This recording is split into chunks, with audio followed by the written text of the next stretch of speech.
നല്ല ഒന്നാം തരം ബിരിയാണി കഴിക്കാൻ പോകും. എവിടെ നിന്നാന്നല്ലേ പറഞ്ഞുതരാം. ഇതിപ്പോൾ ഞാൻ ഇപ്പോൾ കലൂരാണ് നിൽക്കുന്നത്. കലൂര് നമ്മൾ എന്താ പറയുക, പാലാരിവട്ടം പോണ റൂട്ട്, കലൂരിൽ നിന്ന് പാലാരിവട്ടം പോണ റൂട്ടിൽ തന്നെ പഴനി ടവേഴ്സ് കഴിഞ്ഞിട്ട് നമ്മുടെ മാതൃഭൂമി ഓഫീസിന് തൊട്ട് മുമ്പിലായിട്ട് ഒരു കടയുണ്ട്, മുബാറക്. ഇവിടുത്തെ ബിരിയാണി നല്ല സ്പെഷ്യൽ ബിരിയാണിയാണ്. എല്ലാ ഫുഡും കിട്ടും. ബിരിയാണി നല്ല സ്പെഷ്യൽ ബിരിയാണി. നമുക്ക് എന്തായാലും ഉള്ളിൽ കയറിയിട്ട് നമ്മുടെ ഇക്ക ഇവിടെ തന്നെ ഇപ്പോൾ ഉണ്ട്. ഇക്കടുത്ത് ബാക്കി കാര്യങ്ങളൊക്കെ ചോദിക്കാം. നമസ്കാരം ഇക്ക. നമസ്കാരം. ഇതാണ് അബൂബക്കർ ഇക്ക, നമ്മുടെ അബൂബക്കർ ഇക്കയുടെയാണ് നമ്മുടെ സ്ഥാപനം. അപ്പോൾ ഇക്ക എന്തൊക്കെയുണ്ട് വിശേഷങ്ങൾ? നല്ല വിശേഷം. ബിരിയാണി ഒന്നും നോക്കിക്കളായിരുന്നു. ബിരിയാണി അതറിഞ്ഞിട്ടാണ് നമ്മൾ വന്നേക്കുന്നത്. അപ്പോൾ ഇക്ക ഇത് എത്ര നാളായി നമ്മൾ ഇത് തുടങ്ങിയിട്ട്? ഞങ്ങള് 33 കൊല്ലമായി. 33 കൊല്ലല്ലേ? കറക്റ്റ്. നല്ലൊരു ബിരിയാണി ചെറുതായിട്ട് തുടങ്ങി. ഇപ്പോൾ വളരെ ഫസ്റ്റ് തുടങ്ങിയത് ബിരിയാണി ആയിട്ടാണ്? ഇല്ല, ബിരിയാണിയായിട്ടുള്ള ഐറ്റംസ് ആണ്. ബിരിയാണി നമുക്ക് നല്ല ബിരിയാണി കഴിക്കണമെന്നുള്ള ഒരു ആഗ്രഹം മനസ്സിലുണ്ടായിരുന്നു എപ്പോഴും. അപ്പോൾ അതുകൊണ്ട് അത് നന്നായിട്ട് തന്നെ കൊടുക്കണമെന്നുണ്ട്. അത് തന്നെ മുന്നോട്ട് പോകണം. കറക്റ്റ് നല്ലൊരു സ്പോട്ടിൽ കലൂര് തന്നെയാണ്. നമ്മുടെ മുബാറക്ക് കലൂര് തന്നെയാണ്. കലൂരിൽ നിന്ന് പാലാരിവട്ടം പോകണ വീട്ടിൽ ഞാൻ പറഞ്ഞത്. അപ്പോൾ ഇക്ക ഇത് 33 വർഷമായിട്ട് തുടങ്ങി. നമ്മുടെ ബിരിയാണി അല്ലാണ്ട് ബാക്കി എന്തൊക്കെയാണ് നമ്മളിവിടെ? ബിരിയാണി അല്ലാണ്ട് ഞങ്ങൾക്ക് വൈകുന്നേരം ചിക്കൻ്റെ വിഭവങ്ങൾ അധികമുണ്ട്.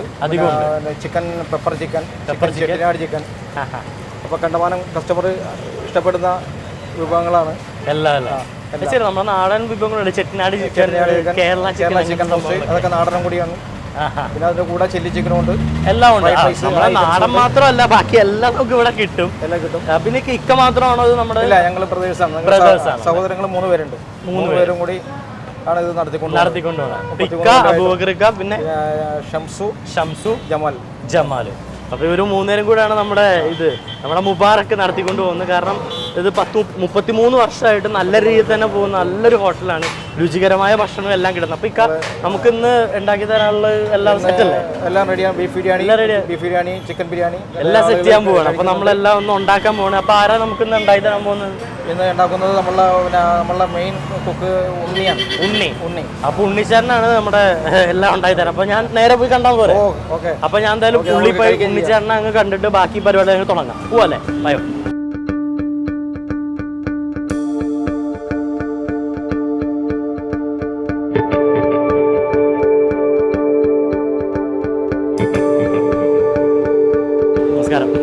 ഇതാണ് ഷംസുക്ക. നമ്മൾ നേരത്തെ പറഞ്ഞല്ലോ 3 പേര്, അതിനകത്ത് ഒരാൾ. അപ്പോൾ ഷംസുക്ക, നമുക്കൊന്ന് എന്തൊക്കെയാണ് നമ്മുടെ ഇവിടുത്തെ കാര്യങ്ങളൊക്കെ ഒന്ന് അറിയാലോ അല്ലേ? നമസ്കാരം ബ്രദറല്ലേ? അപ്പോൾ ഇതാണ് ജമാലിക്ക. അപ്പോൾ അബൂബക്കർക്ക, ഷംസുക്ക, ഇത് ജമാലിക്ക. ഇവർ 3 പേരാണ് ഇതിൻ്റെ എല്ലാം അല്ലേ? അപ്പോൾ നമുക്ക് ഇന്ന് ആരാണ് നമ്മുടെ ഉണ്ടായി തരാൻ പോകുന്നത്? ഉണ്ണിച്ചേട്ടൻ എന്ന് പറഞ്ഞ അവിടെ നിന്ന്. ഉണ്ണിയല്ലേ? ഇതാണ് ഉണ്ണിച്ചേട്ടാ. നമസ്കാരം. അപ്പോൾ ഇതാണ് ഉണ്ണിച്ചേട്ടൻ. നമുക്കിന്ന് ബിരിയാണിയുടെ എല്ലാം ഇന്ന് മൊത്തം ചെയ്ത് തന്നെ ഉണ്ണിച്ചേട്ടൻ. അപ്പോൾ ഇന്ന് ഉണ്ണിച്ചേട്ടൻ സ്പെഷ്യൽ ബിരിയാണിയാണ് അല്ലേ? ചേട്ടനോട് എത്ര ആളെ ഉണ്ടായിട്ട്? 9 വർഷം. അപ്പോൾ ഉണ്ണിച്ചേട്ടനോട് 9 വർഷമായിട്ട് ബിരിയാണി വെച്ചുകൊണ്ട് തന്നെ ഇരിക്കുന്നത് അല്ലേ? ബിരിയാണി മാത്രമല്ല, ബാക്കിയെല്ലാം വെക്കുന്നത് ഉണ്ണിച്ചേട്ടൻ കൂടിയാണല്ലേ? അപ്പോൾ ഇന്നത്തെ ബിരിയാണി ഉണ്ണിച്ചേട്ടൻ സ്പെഷ്യൽ. നമുക്ക് എന്തായാലും ബിരിയാണി ഉണ്ടാക്കാൻ പോകാം. പോലെ ഏട്ടാ. അപ്പോൾ ഇക്ക ഞങ്ങളൊന്ന് ബിരിയാണി ഉണ്ടാക്കാൻ പോവാം. അപ്പോൾ അത് നമ്മൾ സ്വല്പം വൈകിപ്പോയി. ഇപ്പോൾ ഉണ്ണിച്ചേട്ടനായിട്ട് നമ്മളിപ്പോൾ ഇങ്ങനെ ബിരിയാണിയുടെ മസാലക്കൂട്ട് ഉണ്ടായിക്കൊണ്ടിരിക്കുക. ഓൾറെഡി മസാല കിട്ടും. ചേട്ടാ, ഇതിപ്പോൾ എന്തൊക്കെയാണ് ഇട്ടേക്കുന്നത്? ഇതിപ്പോൾ സവാള വഴറ്റിയെടുത്ത്, തക്കാളി, മല്ലിയില, വേപ്പില, പച്ചമുളക്, ഇഞ്ചി വെളുത്തുള്ളി. ആദ്യം സവാള വഴറ്റിയെടുക്കണം. അതിനുശേഷം മറ്റുള്ള ആഡ് ചെയ്തിട്ട് ഇതെല്ലാം കൂടെ ഇതുപോലെ ഇതിങ്ങനെ എല്ലാം കൂടെ ഒരുമിച്ച് നന്നായിട്ട് വഴറ്റണം. അതിന് നമ്മൾ സാധാരണ എന്താ മസാല ഉണ്ടാക്കുന്ന പോലെ സവോളയും എല്ലാം കൂടി ഇട്ട് ഒന്ന് വഴറ്റി ശരിക്കും ഒന്ന് കുഴമ്പ് പരുവത്തിലാക്കി എണ്ണയും പച്ചമുളകും. നമ്മുടെ ഇതിനകത്തെ കൂട്ടെന്താണ്? പൊടികൾ സവാള വഴറ്റുന്നതിന് മുമ്പ് തന്നെ പൊടിക്കാത്ത ഗരം മസാല ഉണ്ട്, പട്ട ഗരം മസാല. അത് കുറച്ചുകൂടി സവാള വാട്ടുമ്പോൾ തന്നെ കിട്ടാം. ഇതിൽ മഞ്ഞൾപ്പൊടി, ഉപ്പും ഇട്ടിട്ടുണ്ട്. മഞ്ഞപ്പൊടി, ഉപ്പും കൂടി ഇട്ടിട്ടുണ്ട്. പെട്ടെന്ന് റെഡിയായി കിട്ടാനും ഒരു ആണല്ലേ. അപ്പോൾ ഇനി ഇതിൽ ചേർക്കേണ്ടത് പൊടികൾ ചേർക്കണം, മസാലപ്പൊടികൾ ചേർക്കണം. ഓൾറെഡി നമ്മളിപ്പോൾ ഗരം മസാല ചേർത്തിട്ടുണ്ട്. പിന്നെ അത് കുറവാണ്, പൊടി ചേർക്കും. പൊടിച്ച് ഒന്നുകൂടി ചേർക്കുന്നുണ്ട്. ബാക്കി പൊടികളെല്ലാം കൂടിയിട്ട് ഗരം മസാല ഓൾറെഡി ഇട്ടിട്ട് ഇത്തിരി മഞ്ഞപ്പൊടി, ഇത്തിരി ഉപ്പും, നമ്മൾ ആവശ്യത്തിന് ഉപ്പും എല്ലാം കൂടി ഇട്ട് നന്നായിട്ട് അങ്ങ് കുഴമ്പ് ഒരത്തിൽ വഴറ്റി എടുക്കുകയാണിത് നമ്മളെ ബിരിയാണിയുടെ മസാല. എടുക്കുക. ചേട്ടൻ ഇവിടെ എത്ര ആളെ? 8-9 വർഷമായി. 8-9 വർഷമായല്ലേ? ചേട്ടൻ ഇവിടെ സ്ഥലം? പട്ടാമ്പി അല്ലേ? അപ്പൊ ചേട്ടനാണ് ഇവിടുത്തെ മെയിൻ ബിരിയാണിയുടെ ആള്. ഇത് എവിടെ നേട്ടം പഠിച്ചത്? ഞാൻ ഫസ്റ്റ് വൈറ്റിലെ ബ്രീസ് സെന്റർ കുറേ കടകൾ മാറി മാറി ഇതായല്ലേ ഒരു 10-18 കടയായി. 18ാമത്തെ കട ഇവിടെ സ്ഥിരമായിട്ട് നിന്ന് പോവാണ്. നമ്മുടെ ഇവിടുത്തെ സ്പെഷ്യൽ കൂട്ടാണ്ടല്ലോ, അല്ലെ പിന്നെ ഇത്ര ഇത് വരില്ല. ഇവിടുത്തെ വെച്ചാൽ ഇവിടെ ഒന്ന് കൃത്രിമല്ല, അതാണ് മെയിൻ കാര്യം. നമ്മള് സാധാരണ എല്ലായിടത്തും കൃത്യമായിട്ടുള്ള ടേസ്റ്റ് വർദ്ധിക്കാൻ വേണ്ടിട്ട് അജിനോമോട്ടോ മട്ടൊക്കെ ചേർക്കും. ഞങ്ങളതൊന്നും ചേർക്കില്ല. അജിനോമോട്ടോ ഒന്നും ചേർക്കത്തില്ല. ഈ മീൽ ബിരിയാണിയിൽ അജിനോമോട്ടോ ചേർക്കില്ല. ചൈനീസ് ഒക്കെ ആണെങ്കിൽ അതിൽ ചേർക്കാണ്ടിരിക്കാൻ പറ്റില്ല. ഇവിടെ ബിരിയാണിയും നമ്മുടെ നാടൻ ഫുഡ് മാത്രമല്ല, ചൈനീസ് ഉണ്ട്, അതിന് ചേർക്കും ടേസ്റ്റിന് വേണ്ടിട്ട്. പക്ഷെ നമ്മുടെ ബിരിയാണിക്കും ബാക്കി നാടൻ ഭക്ഷണങ്ങൾക്കും ഒന്നും ഇത് ചേർക്കില്ല. ഈ രാവിലെ ഉണ്ടാകുന്ന ഒന്നും ചേർക്കില്ല. ഒന്നും ചേർക്കില്ല. ഈവനിങ് ടൈമിലാണല്ലോ മെയിൻ ആയിട്ട് ആൾക്കാർക്ക് ഫ്രൈഡ് റൈസും നൂഡിൽസും എല്ലാം വേഗം എന്ന് പറഞ്ഞ് വന്നത്. ഇതെല്ലാം നമ്മളെ എന്താ പറയാ സാധാ നമ്മൾ തന്നെ പൊടിച്ചെടുത്ത് ഇവിടെ ആൾക്കാരെ പൊടിപ്പിച്ച് എല്ലാം നാച്ചുറൽ സാധനം തന്നെയാണ്. പൊടിപ്പിക്കുന്നതാണ് പൊടിച്ചെടുക്കുന്നത്. ഇവരെ നമ്മൾ തന്നെ ഇവിടെ പൊടിച്ചെടുത്ത് ഉണ്ടാക്കുന്ന മസാല, അതുകൊണ്ട് തന്നെ ഒരു കൃത്രിമവും ഇല്ല. അതുകൊണ്ട് തന്നെ ആ ഒരു നാച്ചുറൽ ഫ്ലേവറും കൂടി കിട്ടും നമുക്ക്. ഇതില് നമ്മൾ ചേർക്കേണ്ടത് പൊടികൾ ചേർക്കണം. മല്ലിപ്പൊടി, മുളക് പൊടി, നമ്മൾ കുറച്ച് കൂടുതലുണ്ടാക്കുന്നത് ഗ്രേവി. സാധാരണ കുറവല്ല, നമ്മൾ കുറച്ച് കൂടുതലുണ്ടാവും. നമുക്ക് കൊഴുപ്പൊക്കെ കിട്ടാൻ അല്ലെങ്കിൽ കുറച്ചുള്ളെങ്കിൽ ഇപ്പൊ ഈ പറഞ്ഞതൊക്കെ മതി. ഇത്രയും സാധനങ്ങൾ കുറച്ച് ഉണ്ടാക്കുന്നുണ്ട്. ഈ ഉരുളി ഫുള്ളായിട്ടുണ്ടാവും. അപ്പൊ നമ്മള് ഈ പൊടികളും കൂടി ഇടണം, നല്ല അതിൻ്റെ കിട്ടുള്ളൂ, ടേസ്റ്റ് കിട്ടുള്ളൂ. ശരിക്കും ഇത് എത്ര നേരം നമ്മൾ ഇട്ട് വഴറ്റണം ചേട്ടാ? ഇതിപ്പോ ഈ പരുവാകണം, ഇങ്ങനെ വഴറ്റി വരണം. ഇത് വരെ വരണം. ഇതൊരു 1.5 മണിക്കൂറോളം പിടിക്കും. 1.5 മണിക്കൂറോളം ഇട്ട് വഴറ്റണം. ചെറിയ തീയിൽ വെച്ച് അല്ലെങ്കിൽ അടി പിടിച്ച് അടി പിടിക്കില്ല. നമ്മള് എളുപ്പ പണിക്ക് വേണ്ടി നല്ല തീ കൂടിയിട്ട് ഇളക്കാറുണ്ട്. അങ്ങനെ ഇടുമ്പോ അടി പിടിക്കും ചെയ്യും. അത് ഒരു കയ്പ് വരും. ഈ അടി പിടിച്ചു കഴിഞ്ഞാൽ ആ ഒരു കരിയും കയ്പ് വരും. കയ്പ് അടി പിടിച്ചിട്ട് അതും കൂടി ഇട്ട് കുത്തുമ്പോ ആ ഒരു കറുകറിയർപ്പ് വരും. കറുപ്പ് കളറും മാറും, പിന്നെ ടേസ്റ്റ് വ്യത്യാസം വരും. കയ്പാണ് വരും ഈ സാധനത്തിന്. ഈ സവാള ശരിക്കും മാറുമല്ലേ, ടേസ്റ്റ് മൊത്തമായിട്ട് അങ്ങ് മാറും. വളരെ ചെറിയ തീയിലിട്ടിട്ട് സമയം കൂടുതലാണെങ്കിൽ കുറെ ചെറിയ തീയിലിട്ടാണ് വെക്കും. ഇത് രാവിലെ തന്നെ ഇത് വെക്കും ഞങ്ങൾ. രാവിലെ തന്നെ വെച്ചതാണ്. അപ്പൊ നമ്മൾ വന്നപ്പോഴത്തേക്ക് ഏകദേശം ഈ ഒരു പരുവായിട്ടുണ്ട്. ഇതിപ്പോ വെക്കുമ്പോ സവാള ഫുള്ളായിട്ട് വെക്കണാണ്. സവാള ഫുള്ളാണല്ലേ? അത് വാടിയിട്ട് ഇങ്ങനെ വന്നാണ്. ഇതില് വെള്ളം, സവാള വെള്ളം ഇല്ല ഇതില്. ഇല്ല, എല്ലാം വാടി മൊത്തം ആവിയായി. ഇത് പറഞ്ഞപ്പോ ഉണ്ണിച്ചേട്ടൻ പറയപ്പോ ഈ ഒരു ലെവലില് നമുക്ക് സവോള ഉണ്ടായിരുന്നു അല്ലെ? ഈ ഒരു ലെവലിൽ കൂമ്പാരായിട്ട് തന്നെ സവോള ഉണ്ടായിരുന്നു. അത് ശരിക്കും തീയില് ചെറു തീയിൽ കിടന്ന് വാടി ഇങ്ങനെ ഇത്ര ആ ഒരു വെള്ളം എല്ലാം കൂടി ആവിയെല്ലാം പോയി ശരിക്കും ഉടഞ്ഞ് ഇങ്ങനെ ഇപ്പൊ ഇത്രേ ഉള്ളൂ. ഒരു ചെറിയ ലെവലിൽ മാത്രമേ ആ ഒരു മസാല ഉള്ളൂ. നമുക്കിപ്പോ കാണാലോ, ശരിക്കും ഈ ഒരു ചെറിയ ലെവലിൽ മാത്രമേ നമുക്കിപ്പോ മസാല ഉള്ളൂ. ഇതിലിപ്പോ വെള്ളമൊന്നുമില്ല, വെള്ളം സാധനം ഇത് എണ്ണയാണ് വാടാൻ വേണ്ടി വെച്ച എണ്ണയാണ്. വെള്ളമില്ല. ഈ തക്കാളിയുടെ വെള്ളം വരെ വറ്റി കഴിഞ്ഞു. തക്കാളിയുടെ വെള്ളം വരെ വറ്റി കഴിഞ്ഞു ചേട്ടൻ പറഞ്ഞത്. ഇപ്പൊ സാധാരണ ഇത് നമ്മള് വഴറ്റാൻ വേണ്ടി എടുത്താണ് എണ്ണയാണ് ഇപ്പൊ ഈ നമുക്ക് തെളിഞ്ഞ് കാണാൻ പറ്റുന്നത്. അപ്പൊ തന്നെ നമുക്ക് മനസ്സിലായി എന്തോ ഒരു ശരിക്കും നന്നായിട്ട് ഇന്ന് ചെറിയ തീയിൽ കുക്ക് ചെയ്തിട്ട് എടുക്കണേന്ന്. എന്തായാലും അതിന്റെ മേന്മയും നല്ല ടേസ്റ്റും എന്തായാലും അതിന് കാണും.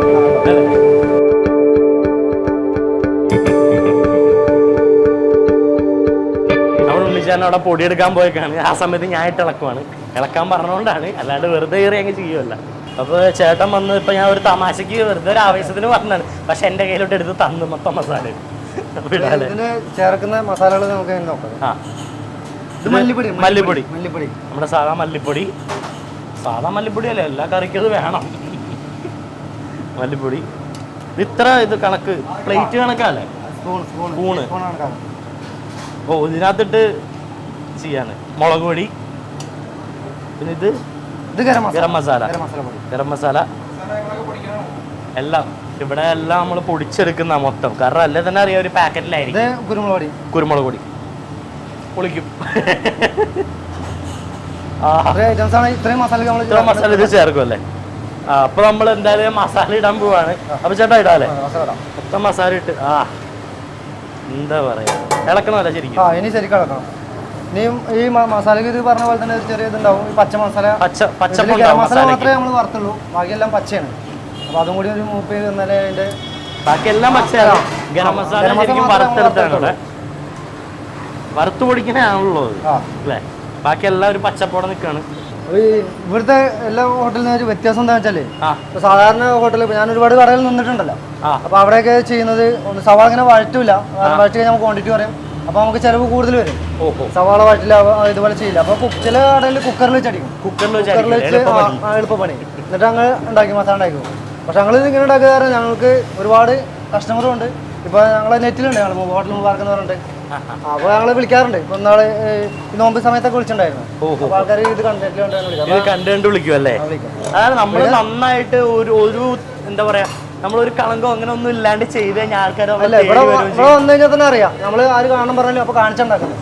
നമുക്ക് ശരിക്കും ആ ഒരു രുചിയും കൂടെ എന്താ പറയാ, ആ ഒരു എല്ലാം നമുക്ക് കിട്ടും. കസ്റ്റമേഴ്സിന് നല്ല സാറ്റിസ്ഫാക്ഷനും നമുക്കും അതായിരിക്കും. ഏകദേശം എന്റെ കൈപ്പണികളൊക്കെ ആയതിന് ചേട്ടൻ എങ്ങനെയുണ്ട് ഇളക്കുമ്പോ എങ്ങനെയുണ്ട്? നല്ല സുഖമുണ്ട്. ഇത് എന്താ പറയാ, ഏകദേശം മസാല റെഡി ആയിട്ടുണ്ട്. കട്ട മസാല ശരിക്കും. അല്ല ഇത് ഇനി നമ്മൾ കുറച്ച് ലൂസാക്കും, ലൂസാക്കും വെച്ചാൽ തേങ്ങ അരച്ച് കുറച്ച് ചേർക്കും. തേങ്ങ അരച്ച് കുറച്ച് ചേർക്കും. പിന്നെ കുറച്ച് വെള്ളം ഒഴിച്ചിട്ട് സ്റ്റോവ് വാട്ടർ ഒഴിച്ചിട്ട് ലൂസാക്കും. ഇതൊന്ന് ലൂസാക്കും. അപ്പൊ എന്താ പറയാ, നമ്മുടെ ആ ഒരു ബീഫും ഈ ഒരു മസാലയും എല്ലാം കൂടി ചേർന്ന റൈസും രക്ഷ ഉണ്ടാവില്ലേ? പിന്നെ ഞാൻ കേട്ടിട്ടുണ്ട് നമ്മുടെ ഇവിടുത്തെ സാലഡ്സും ബാക്കി അങ്ങനത്തെ ബിരിയാണിയുടെ ഒപ്പം കൊടുക്കുന്ന സ്പെഷ്യാലിറ്റി അതെന്തൊക്കെയാ സ്പെഷ്യാലിറ്റി? ഈന്തപ്പഴ അച്ചാർ കൊടുക്കുന്നുണ്ട്. ഈന്തപ്പഴ അച്ചാർ കൊടുക്കും. ഈന്തപ്പഴം അതായത് സാധാരണ നമ്മൾ കടയിൽ നിന്ന് മേടിക്കുന്ന ഈന്തപ്പഴ അച്ചാർ പോലെയല്ല ഞങ്ങൾ ഇവിടെ ഉണ്ടാക്കുന്നത്. കാരണം കുറച്ച് ബ്ലാക്ക് കളറായിരിക്കും, മധുരം കൂടുതലുണ്ടാവും. സോറി, ഞാൻ കാരണം ഇളക്കുന്നുണ്ട്. മധുരം കൂടുതലുണ്ടാവും. പിന്നെ മറ്റേത് നമ്മൾ എരിവൊക്കെ ഉണ്ടാവും. അപ്പോൾ ഭയങ്കര ടേസ്റ്റ് ആയിരിക്കും. അത് നമ്മള് കിസ്മിസും അണ്ടിപരിപ്പെല്ലാം വറുത്തല് ചേർത്താണ് ഏലക്കൊക്കെ ഇട്ടിട്ട് തന്നെ ഉണ്ടായിരുന്നു. ശരിക്കും എന്താ പറയാ, വഴണ്ട് ആ ഒരു കട്ട സാധനം ശരിക്കും ആവുന്നുണ്ട് ചേട്ടാ. ഇതിപ്പോ ഇനി എത്ര നേരം കൂടി ഇത് പിടിക്കും? ഇനിയിപ്പോ ഏകദേശം ആയിട്ടുണ്ട്. ഓക്കെ, ഇനിയിപ്പോ അടുത്ത പരിപാടി നമുക്ക് റൈസ് അടിക്കാം. ബിരിയാണി റൈസ് അടിക്കാണല്ലോ. നമുക്ക് എന്തായാലും റൈസ് അടിക്കാം.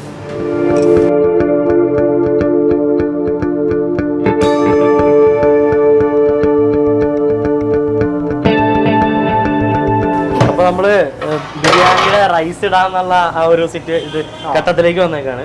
അപ്പൊ നമുക്ക് എന്തൊക്കെയായിട്ടാണ് നമ്മൾ മെയിൻ ആയിട്ട് ചേർക്കണേ?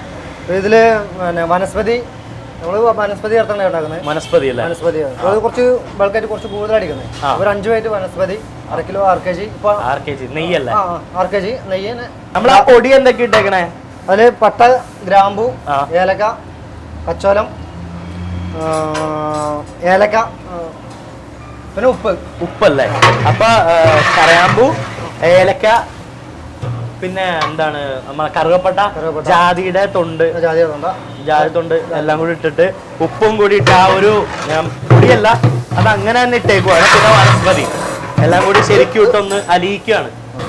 നെയ്യല്ലേ? നെയ്യാണ്. ഒഴിച്ചോട്ടെ. മതിയല്ലേ? നമ്മൾ അരിയാണല്ലോ, ജീരകസാല അരിയാണ്, ചെറിയ അരി. പോല കുറച്ച് റേറ്റ് കൂടിയ അരിയാണ്. എന്താ ചെറിയ അരിയാണ്, കുനുകുന. അത് നമ്മൾ വലിയ നീണ്ട അരി ഉപയോഗിക്കാണ്ട് ചെറിയ അരി ഉപയോഗിക്കുന്നത്. നീണ്ട അരിക്ക് ടേസ്റ്റ് കിട്ടില്ല. അത് പലയിടത്തും അങ്ങനെ കിട്ടും. അത് ഈ ടേസ്റ്റ് ഉണ്ടാവില്ല. ബിരിയാണിക്ക് ടേസ്റ്റ് ആയിരിക്കില്ല. പിന്നെ കൃത്യമായിട്ട് ഉണ്ടാക്കണം. അപ്പൊ ടേസ്റ്റ് ഉണ്ടാക്കണം. നമ്മൾ കൃത്രിമം ഒന്നുമില്ലല്ലോ. അപ്പൊ ഈ അരിയാണ് നല്ലത്. പിന്നെ ഈ അരി നമ്മൾ ഒരു ചാക്ക് 2 ചാക്ക് പോയിട്ട് എടുക്കണമല്ല. നമ്മൾ ഒരു ലോഡ് അരി എടുത്തിട്ട് വീട്ടിലാണ് നേരെ അവിടെ വീട്ടിൽ കൊണ്ടുപോയിട്ട് നമ്മൾ ഓണന്മാരെ വീട്ടിൽ പോയിട്ട് ലേഡീസ് ഇന്ന് ക്ലീൻ ചെയ്തെടുക്കണം. അരി നെല്ലും കല്ലെല്ലാം കളഞ്ഞിട്ടാണ് വരുന്നത്. ഇത് വേറൊന്നുമല്ല, ഇത് നമ്മൾ ലോഡ് കണക്കിന് ഇറക്കും. ഈ അരി ലോഡ് കണക്കിന് ഇറക്കിയിട്ട് നേരെ ഇതിന്റെ ഓണറിന്റെ വീട്ടിൽ കുറെ ലേഡീസ് എല്ലാം കൂടി ഇരുന്ന് ക്ലീൻ ചെയ്ത് കഴുകി വാരി മറ്റേ കല്ലും എല്ലാം കൂടി എടുത്ത് കരടൊക്കെ എടുത്ത് കളഞ്ഞ് വീണ്ടും ഒന്നും കൂടി തുന്നി ഇങ്ങോട്ട് കെട്ടി വിടുവാണ്. ഓൾറെഡി ക്ലീൻ ചെയ്തിട്ടാണ് ഇങ്ങോട്ട് വരുന്നത്.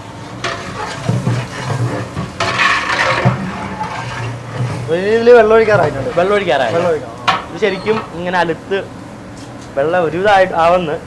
ഇനിയിപ്പോൾ കുറച്ചും കൂടി ഇനി വെള്ളം ഒഴിക്കാൻ താമസിച്ചാല് ആ മസാല കരിയോ അല്ലേ? ഡ്രൈ ആവും. ഡ്രൈ ആയി കഴിയുമ്പോൾ പിന്നെ വെള്ളത്തിലേക്ക് മസാല ഇറങ്ങത്തില്ല. അപ്പോൾ റൈസ് നമ്മൾ വൈറ്റ് കളറായിക്കുണ്ടാവുക. അപ്പോൾ ആ വൈറ്റ് കളർ മാറും. ഈ മസാലയുടെ കളർ വരും. കുറച്ചൊരു ചുവന്ന കളർ. അപ്പോൾ ഒഴിക്കാലോ, വെള്ളം ഒഴിക്കാം. അപ്പോൾ നമുക്ക് എന്തായാലും വെള്ളം ഒഴിക്കാൻ പോവാം.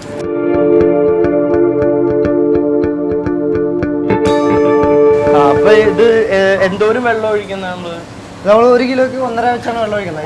അപ്പൊ നമ്മള് ഇത് കുറച്ച് കൂടുതലാണ് അരിക്കുന്ന കാരണം അത്ര നമ്മൾ കൂടുതൽ വെള്ളം ഒഴിക്കണം അല്ലേ? അത് ശരിക്കും പറഞ്ഞാൽ 1 കിലോക്ക് 1.5 ലിറ്റർ വെള്ളം. 1.5 ലിറ്റർ വെള്ളം. 1 കിലോക്ക് 1.5 ലിറ്റർ എന്നുള്ള റേഷ്യോ അല്ല കിട്ടുന്നത്.